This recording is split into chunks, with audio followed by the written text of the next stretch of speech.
Kia ora and welcome to a one-of-a-kind podcast series brought to you by Maxim Institute, Maximise Election 23. We're here every week to dive into the latest news, discussing the plain and the fancy articles. At the same time, we bring you insightful analysis of the various events across our country. We also present the Generally Good Egg Award and share our expectations for the following week.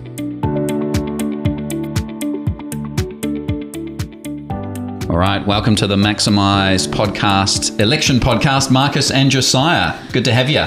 Great to be here. Excellent. We are talking about our plain of the week issue, really. It's not really just an article. It's the debates that happened.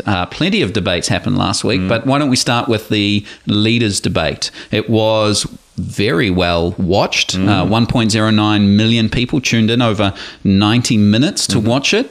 Was it worth it, Marcus?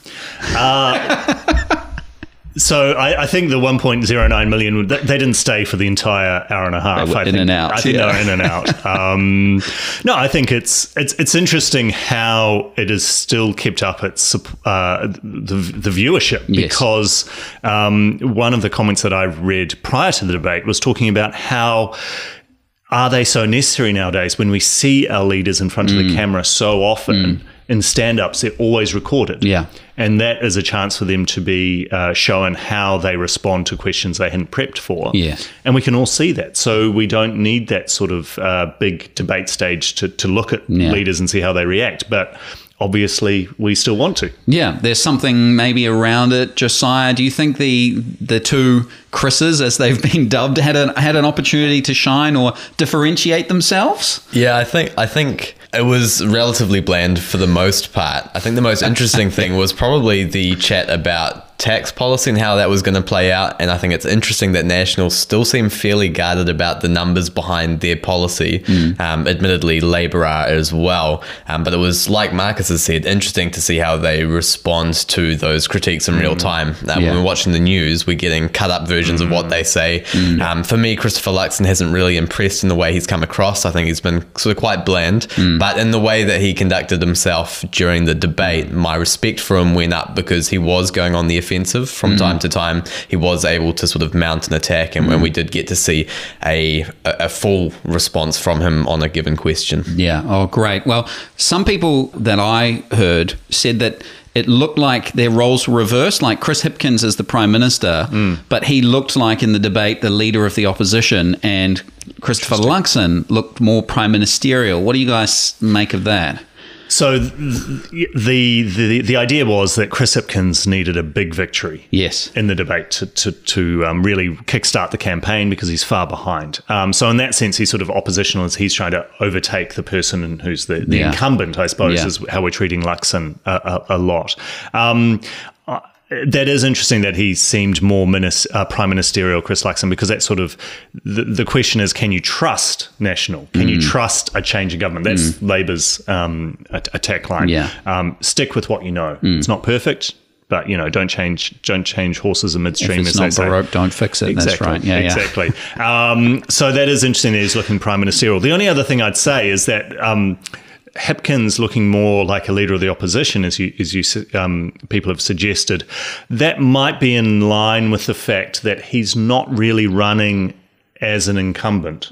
He's trying to say he's a change candidate as well, because he realises that a lot of the policies that Labour have put in place over the last 6 years are either unpopular or just didn't happen. So he's trying to say, look, I'm not the same as I was before, or as the rest of the Labour term was. Yeah. As I was watching the debate, I just felt really sorry for Chris Hipkins. He looked quite defeated. I think you can just see it in his face, in the way that he was conducting himself and what he was saying. I think he just looks really weary, and I think he knows that he's been fighting this uphill battle rather, for downhill, uphill. Well, it's going downhill, but he's fighting it uphill. And so as he looks back, I wonder if he goes, man, I wish I called a snap election way back when, because you see the polls, they were okay for Labour at the time. and possibly he could have done something maybe early on then. Yes. But you just see that slump, you see the drop below the 30% mark, and quite clearly so. It's trending down. Luxon kept saying the past 6 years, talking about things in the past, and it is quite hard to argue against that sort of recent track record. Us Kiwis have got a short memory when it comes to this stuff, but not that short. And I think that we are seeing a growing sense of frustration and disease with the way the country is going. And I think for Chris Hipkins, he's got a really difficult job. And I think, I'm surprised Chris Hipkins wasn't more animated and more in attack mode, and that he needed to win and win big. But I think that's because he knows the writing's on the wall. Yeah. I guess you've got two options, right? You either go down swinging, or you just accept defeat and just try and lose graciously. I hope that's that. But I mean, I think that's not healthy for debate, right? It's just to go, oh, I kind of agree with this, or I already know that I've lost, so I'm not going to put in my effort. Like, I think maybe that, and that's hurting him as well, maybe, is that he needs to at least look like he's putting in the effort, and that might help him in the polls, or at least help his public perception. Because in many ways, he's just trying to save face moving forward, because I think that's all that's left, right? It's sort of losing honorably so that you can look to rebuild. Yeah, and losing so you don't lose as many people as possible. You keep a rump caucus, and then you can build from there. Kind of like what National were doing towards the end of the 2020 campaign. Try and lose as well as possible. But he's still got a couple more times to shine. A couple more debates, that's right. So if he improves, maybe we'll get to the stage where the third debate, he comes out firing, has a really good debate, and people are wowed. And we remember that. We don't remember the first one. So it's not lost. Yeah, that's true. Maybe he's hoping to finish strong, and that'll be what people remember. On to the fancy this time. We've got an Ipsos poll, top issues of importance: inflation, crime, and housing. Inflation smashing it out the gate. 62% of people. I mean, every single time you go to the shops, you deal with it. You feel it, right? Every single time you pay your mortgage, you are feeling it, because the way you deal with inflation is increase interest rates. So, and at the petrol pump as well, right? Like they reckon it's going to get to $3.50. I can't believe that. I know. Yeah, it's just like that 6 cents off a litre is not going as far as it used to. No, I mean, we were talking. I was talking with someone yesterday or last week, and we were just talking about how you spend $150 on petrol, you get $3 back. You're like, I can't even buy a coffee with that money. So can't even buy a litre of petrol with Exactly. So the numbers are, those are the issues that are important. But what's interesting for the election is how I think 8 out of the top 10 issues that people have identified, they also are then asked, which party do you think is best placed to deal with it? 8 out of the top 10 issues, people have said National. And they're up in the top 5 all in the top terms 5 of their percentage points, right? So they've gone that 13% of people reckon inflation, they're the best, but that's up 13% more than Labour. And that's up 7% from 7% in May. So that's a big jump. Yeah. And they're ahead on traditional Labour strong issues like health, education. The only ones that they're not winning on in the top 10 are climate change, where people say the Greens are better suited to deal with that issue, and poverty, where they say Labour's better suited to deal with it. And then they also had the how well the government's doing. Overall score for government performance is now 4.5 out of 10. Wow. 3 years ago, they were 7.2, and in May, they were 5.2. So the trend is really going down. And that makes me wonder how, I mean, in the face of that, do you think, Josiah, the debates that we're just talking about have any significance, when you're fighting against that? I think they do, but only insofar as a party can put forward a coherent vision of what they are going to do to address the challenge. And I think to be fair, that's lacking for both parties. But I think if you're going to choose a major party between National and Labour, it is National who are putting together a more coherent narrative about how they're going to fix this idea of get our country back on track. This idea that poverty is an issue, the economy is an issue, crime's an issue. We've got all of these issues, he's coming in and he's saying, I know how to tidy this up. I know how to fix it.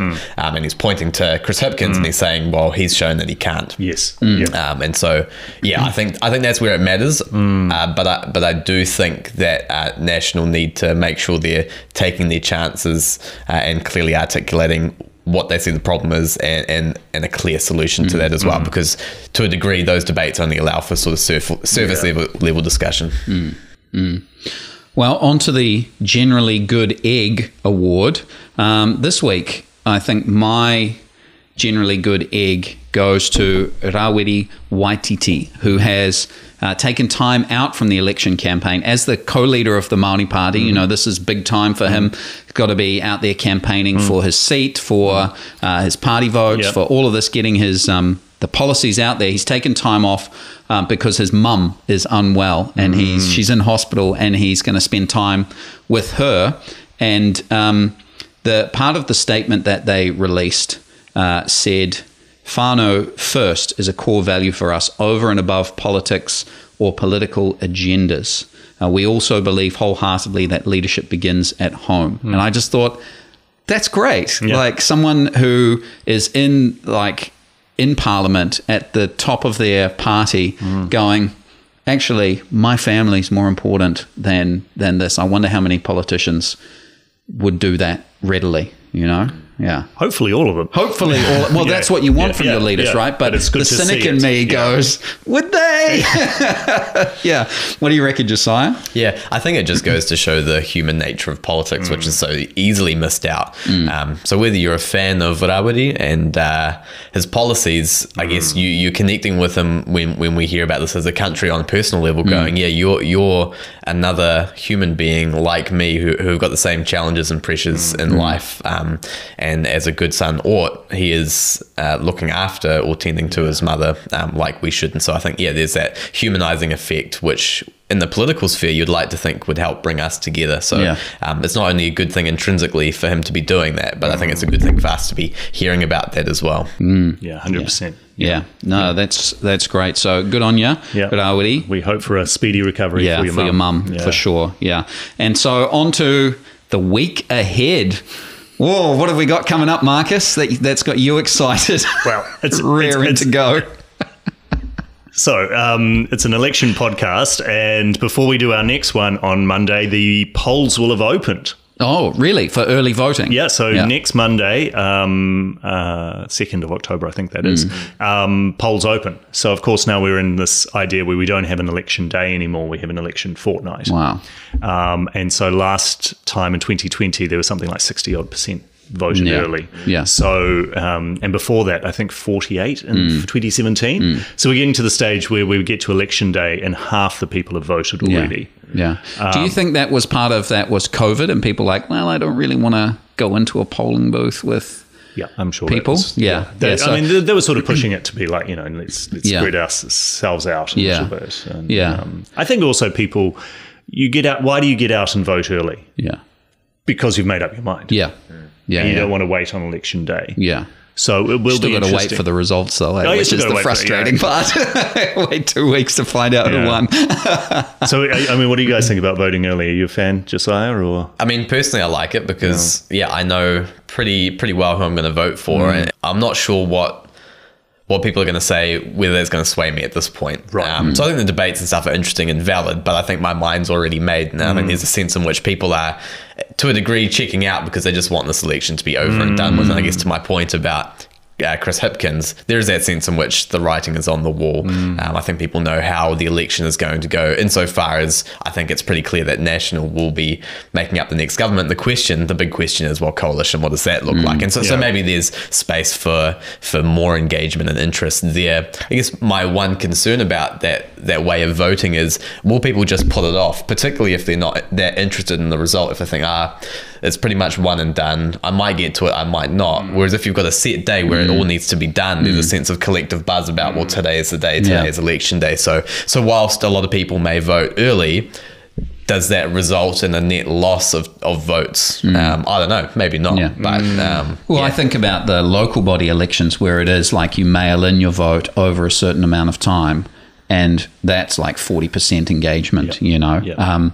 So I wonder, that's a good point. Do people actually go, oh, I'll vote another day. Oh, it's election day. Oh, I can't find a polling booth. Oh, well, I can't be bothered, you know. I don't know. I mean, we're quite good with voting engagement, right, Marcus? We're up around 80%. Yeah, we were last time. About 80% of those enrolled voted, which 82, I think, which is pretty good.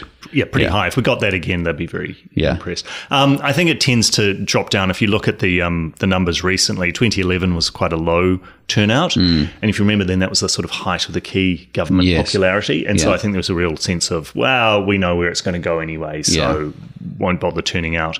I'm very much a fan of voting on the day. I think there should always be special votes for people who can't make it or overseas. But I don't know. I think the idea of making it as easy as possible. No, I'm not such a big fan of that. I like having, this is important. Yes. So it should have some weight attached to it. Some cost attached to it. So I'm going to wait till election day to vote. Take the kids in and show them how to it's vote. a thing, right? It's a bit of a community. Yeah. Great. Oh, well, thanks for being with us on the podcast today, guys. Thank you. Thanks, Chase. Thanks, Chase. Thanks for listening to the Maxim Institute podcast. If you'd like to hear more from us and keep up with the rest of our research and analysis of politics and policy in New Zealand, you can sign up on the homepage of our website to get our monthly forum email and invitations to future Maxim Institute events. You can search and subscribe to us on Apple Podcasts, Spotify, iHeartRadio, or wherever you get your podcasts. From the team at Maxim, mā te wā, goodbye for now.